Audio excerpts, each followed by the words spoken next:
4.7 seconds. That's how long the kiss lasted, Maya counted, because counting kept her grounded when she did reckless things. 4.7 seconds to taste danger and expensive cologne, to feel the cold metal of his neck tattoo against her fingertips, to realize that the most dangerous man in the room had been waiting for her all along. 4.7 seconds to step into a trap disguised as a dare.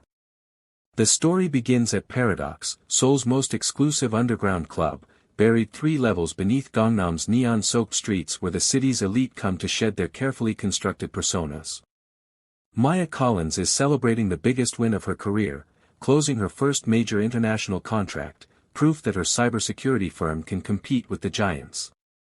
Her friends, a wild mix of expat tech rebels and Seoul nightlife veterans, are 3 bottles deep into champagne that costs more than her first car. See that guy? Sarah gestures with her glass toward the VIP section cordoned off by invisible walls of money and menace. The one who looks like he could kill you with his mind. I dare you to kiss him. Maya should say no. She's built her reputation on calculated risks, on reading digital vulnerabilities and human weaknesses with equal precision. But something about the way Kim Seung-ho sits alone in a booth designed for 8, surrounded by empty space and silent bodyguards, his neck tattoos writhing like serpents in the strobing lights, his eyes tracking her with predatory patience, makes her champagne-warm blood sing with dangerous curiosity. When she crosses the club floor, he doesn't flinch. When she slides into his booth uninvited, he doesn't speak. He simply watches with those dead, beautiful eyes until she leans in and presses her lips to his. The kiss is cold fire. Professional. Transactional. And when she pulls away, he finally smiles, an expression that never reaches his eyes. Bold move, he says in perfect English, his voice smoke over gravel. But in my world, every action has a price. His hand catches her wrist, not tight enough to hurt but firm enough to remind her who's in control. The question is, can you afford what you just bought? Maya laughs, drunk on adrenaline and victory, and returns to her friends like a conquering hero. She doesn't notice him making a single gesture to the man in the shadows. Doesn't see the way his expression shifts from amusement to something far more deliberate.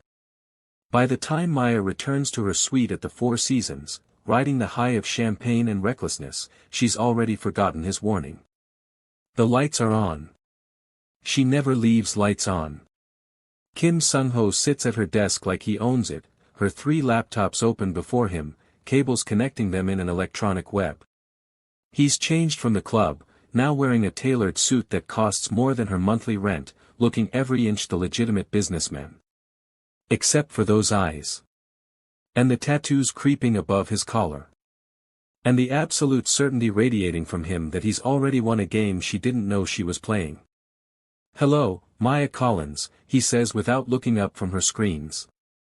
I was wondering how long it would take you to notice the breadcrumbs. Her hand moves toward her phone, but he shakes his head. Please don't. I have 8 people in this hotel, and you're far too valuable to waste.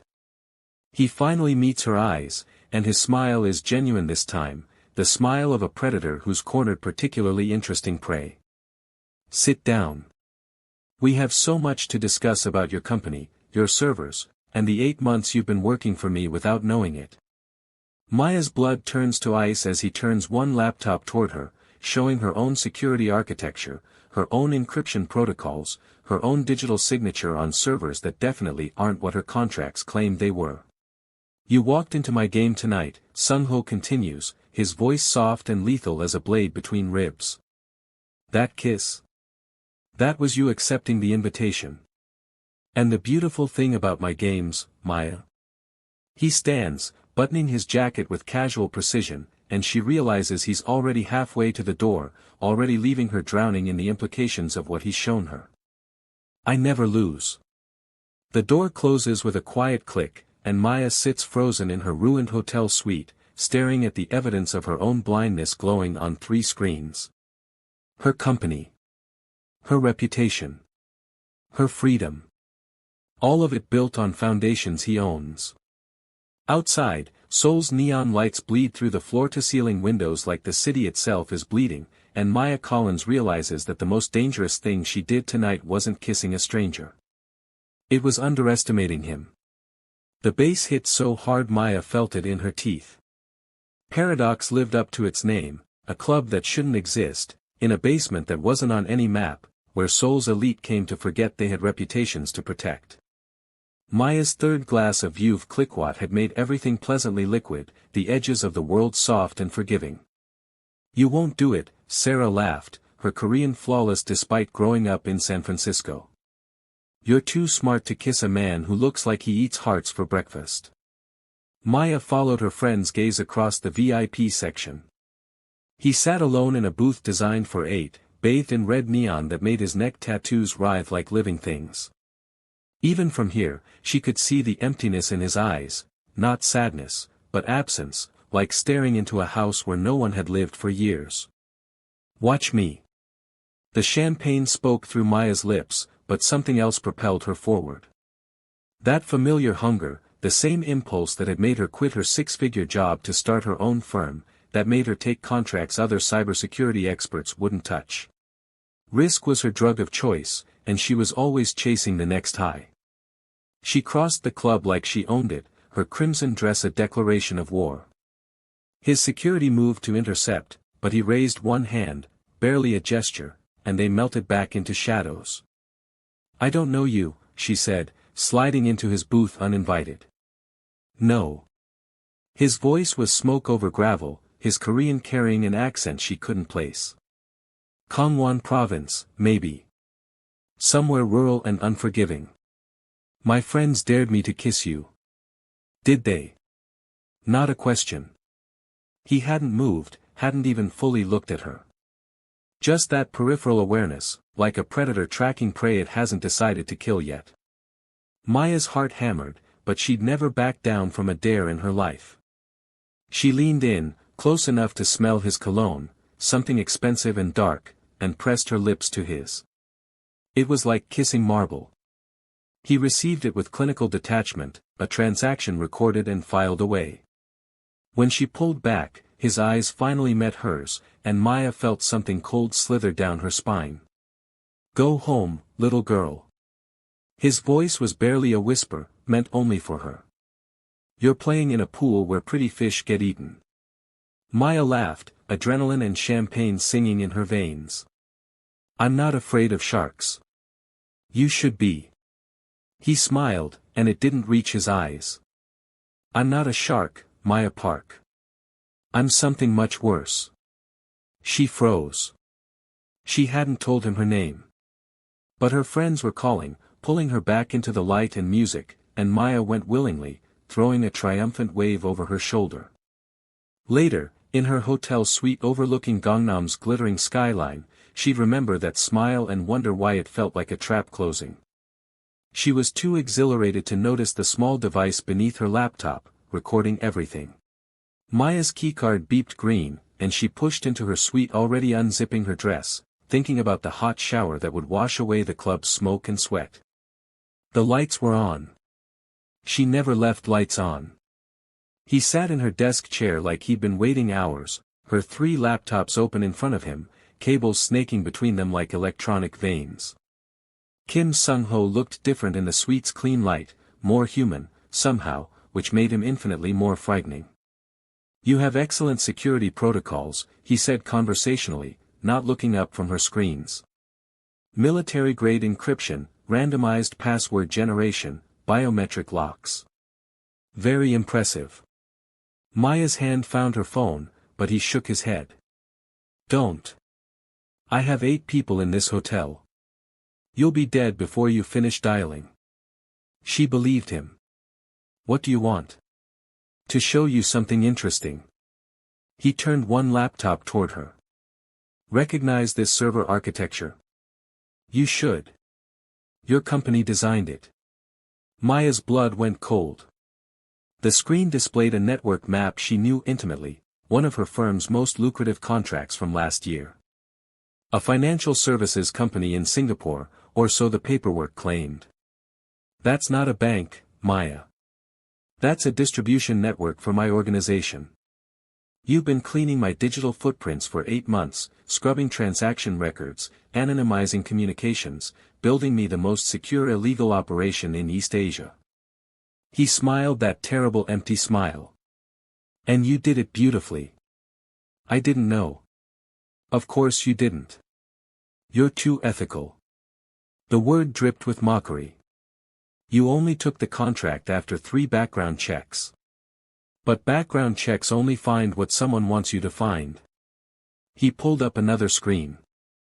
Financial records with her digital signature, encrypted messages that looked like they came from her, wire transfers to accounts in the Cayman Islands.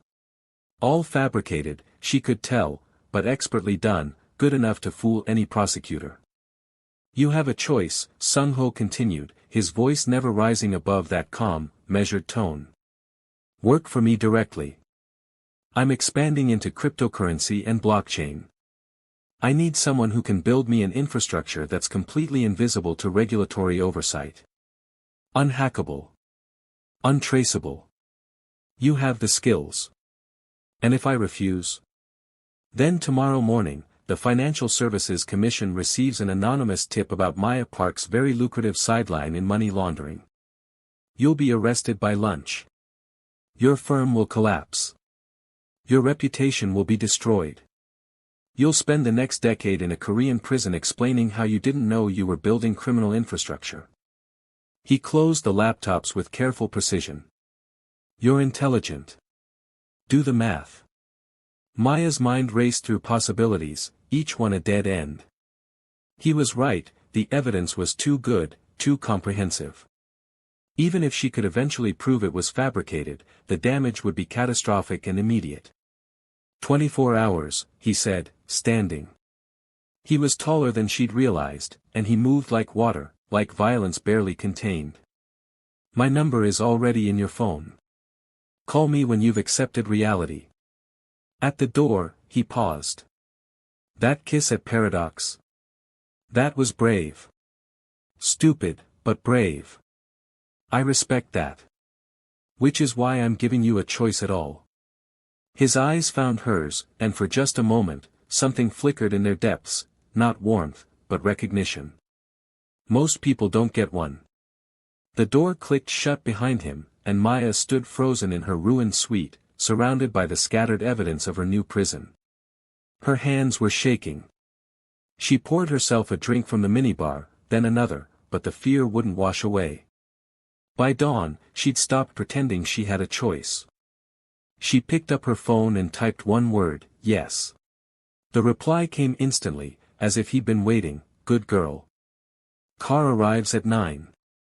The converted industrial building in Itaewon looked legitimate, glass facade, modern signage for Nexus Digital Solutions, young employees in hoodies carrying artisanal coffee.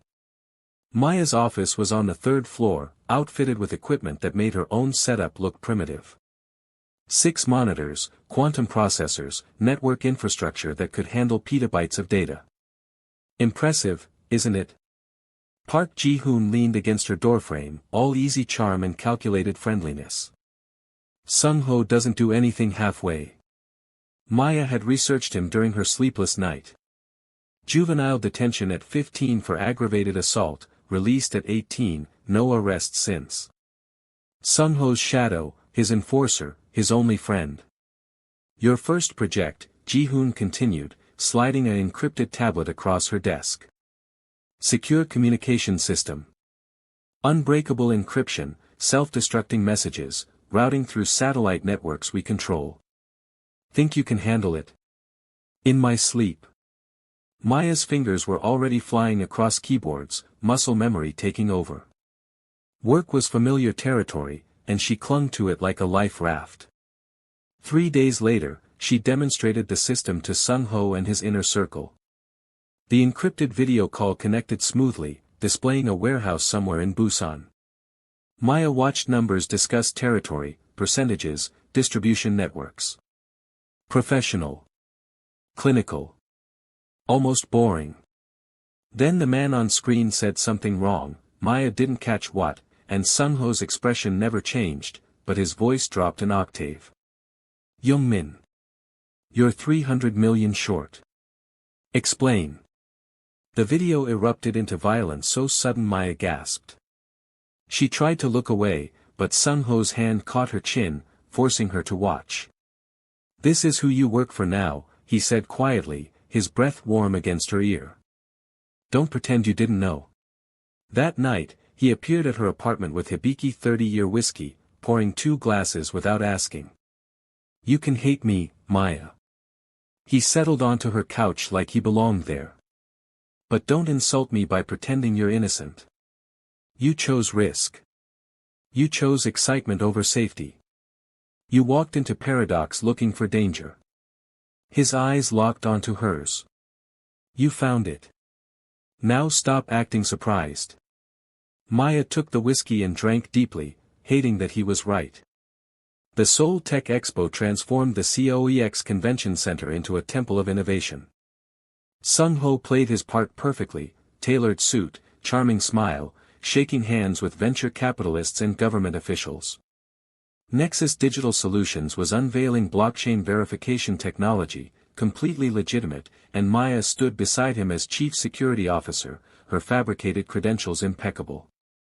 "You're good at this," she murmured during a break between presentations.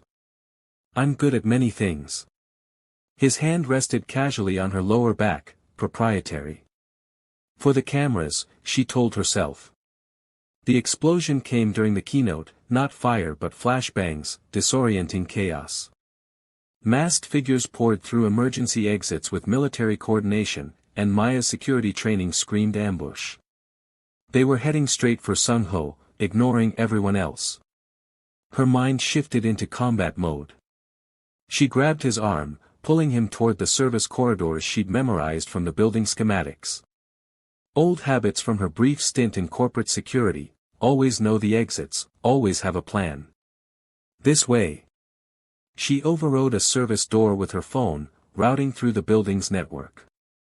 Behind them, gunfire erupted. Real bullets, real bodies. They ran through maintenance tunnels, Maya's heels abandoned somewhere in the chaos. She hacked elevator controls, locked security doors behind them, created a digital breadcrumb trail leading the opposite direction. When they finally burst into the underground parking garage, both were breathing hard, covered in drywall dust. Seung-ho pulled her into a parked Mercedes, doors locking automatically. For a moment they just sat there, adrenaline crashing through their systems like a drug. "You saved my life," he said, and there was something raw in his voice, something unguarded. "Don't get used to it." But when he kissed her, she didn't pull away.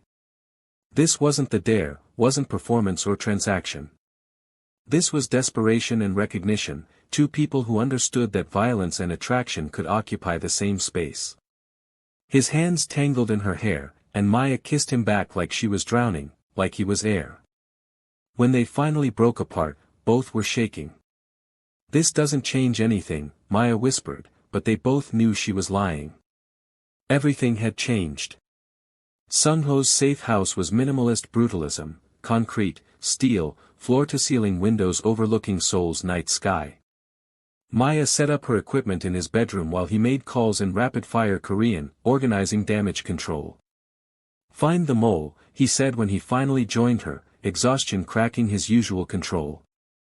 "Someone gave them our location, our security detail, our entire schedule. That level of access. It's someone close."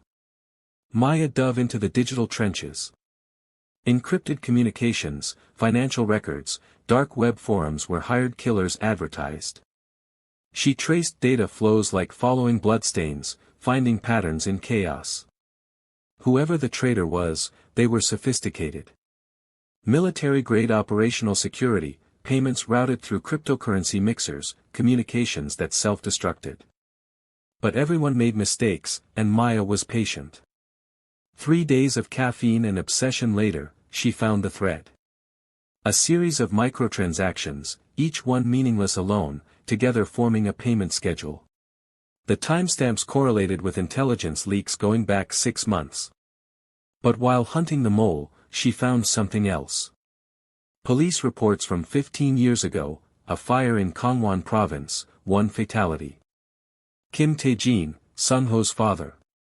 The investigation had been closed quickly, ruled accidental, but the file was too clean, too neat. And in the witness statements, Park Ji-hoon, age 14, found at the scene with smoke inhalation. Maya pulled up everything she could find on that night. The fire started in the father's office. Seung-ho had been away, conveniently visiting Seoul. Ji-hoon claimed he tried to save Kim Tae-jin, but the body was too badly burned for definitive cause of death. "What are you looking at?" Seung-ho stood behind her, and Maya jumped. "Your father," she said quietly. "What really happened that night?" His face went carefully blank, and Maya recognized that look now. It was the mask he wore when something hurt too much to feel. "That's none of your concern. It is if it's connected to who's trying to kill you." Seung-ho was silent for so long Maya thought he wouldn't answer. "Then, my father was a brutal man. When he died, I inherited his territory and his enemies. That's all you need to know." But Maya heard what he didn't say, saw the fractured boy beneath the crime lord. And despite everything, the blackmail, the violence, the cage he'd built around her, she wanted to reach for him. Instead, she turned back to her screens. "I'll find your mole. I know you will." The encrypted message appeared on Maya's secured server at 3 a.m., routing through protocols only 5 people in the world knew. David Chen's digital signature was unmistakable, her former business partner, the man she trusted to build her company before their partnership dissolved in mutual recrimination. "Maya, I know what Seung-ho has on you. I can help. Meet me." She should have told Seung-ho immediately. Instead, she showed up at the designated location, a 24-hour PC bang in Gangnam where anonymity was currency. David looked thinner than she remembered, nervous energy radiating off him. "I have evidence," he said, sliding her a drive. "Financial records proving Seung-ho fabricated your involvement. This can free you." Maya's instincts screamed wrong. David had always been ambitious, but this felt rehearsed, desperate. She pocketed the drive, played grateful, and left. Back at her apartment, she didn't plug the drive into anything connected to a network.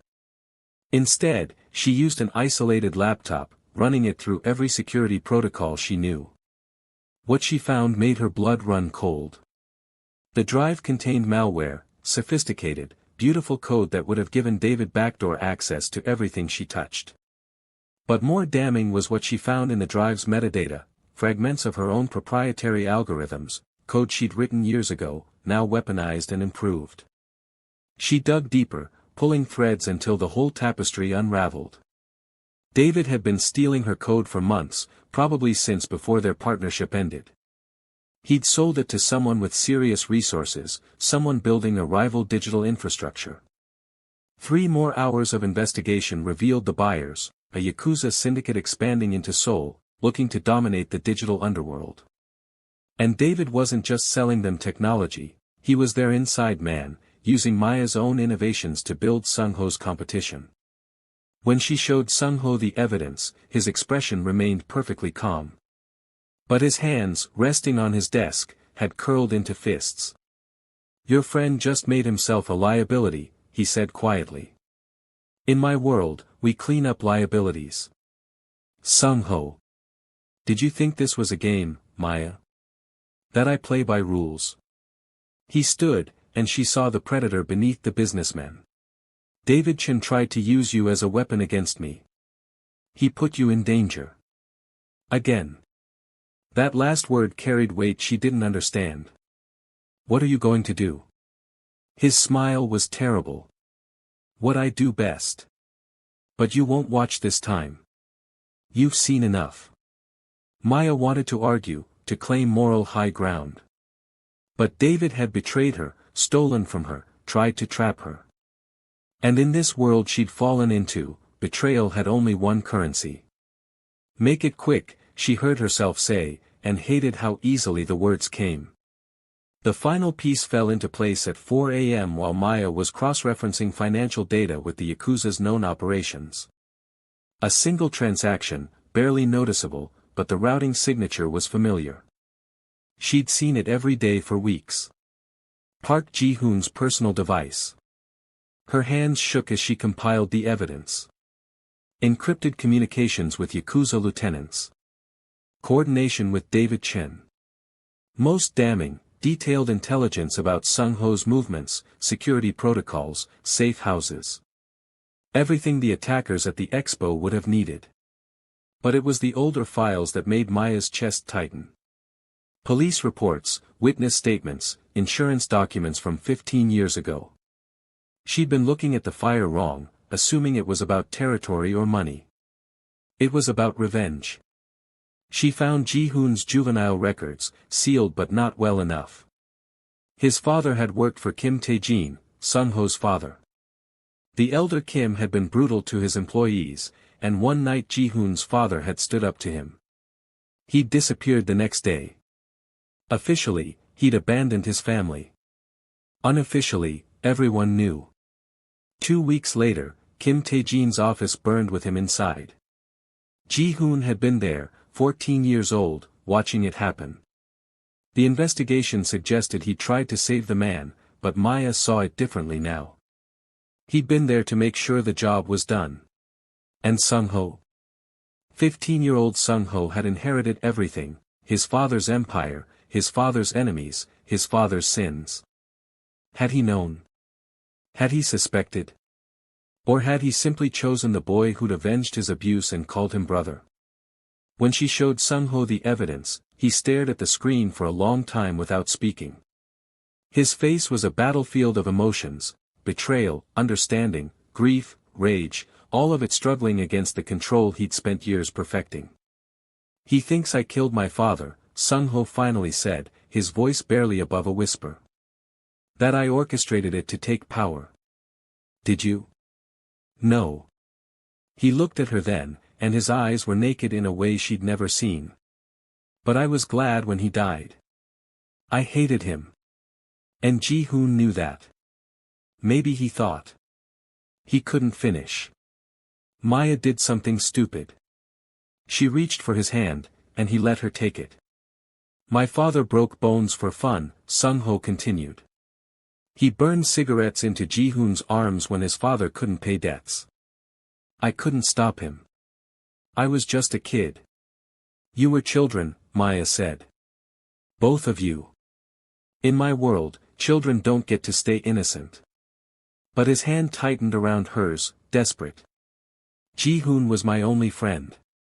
My only family. And now." Maya understood then. This wasn't just betrayal, it was losing the only person who remembered who Seung-ho had been before he became this. She pulled him toward her, and he came like something breaking, burying his face in her neck. He didn't cry, she suspected he'd forgotten how, but he held her like she was the only solid thing in a collapsing world. And Maya held him back, terrified by how much she wanted to protect this dangerous, damaged man. The Seoul Financial Tech Center gleamed like a temple to progress, every surface designed to impress. Maya stood backstage in her tailored suit, playing the part of Chief Security Officer for Nexus Digital's revolutionary cryptocurrency platform. Legitimate business, legitimate future. Or so the story went. "You look nervous," Seung-ho adjusted her collar with unexpected gentleness. Over the past week, something had shifted between them, not softer, but more honest. Two people who'd stopped pretending they weren't falling into something complicated and dangerous. "I've never been good at public speaking. You'll be perfect." He kissed her forehead, casual intimacy that felt like a promise. "After this, everything changes. We go legitimate, eventually. You get your freedom back." Maya wanted to believe him. The presentation went flawlessly. She explained blockchain verification, quantum encryption, regulatory compliance, all true, all revolutionary. International media recorded every word. This was supposed to be their victory, their emergence from shadows into light. Midway through her demonstration of the security protocols, the conference hall doors exploded open. Armed police poured in with military precision, weapons drawn, voices shouting commands in Korean and English. Maya froze, her first instinct to look at Seung-ho, but he was already standing, hands raised, face carefully neutral.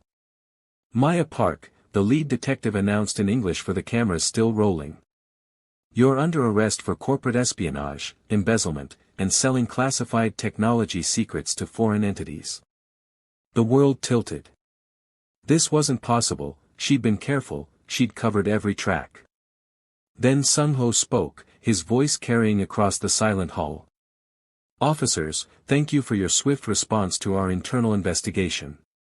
Ms. Park has been stealing proprietary technology and selling it to our competitors. We have extensive documentation." Maya's blood turned to ice. She spun to face him, searching his eyes for explanation, for the truth beneath the performance. "You're lying," she whispered, but the microphone caught it, broadcast it to the world. "I'm sorry, Maya." His expression was granite, impenetrable.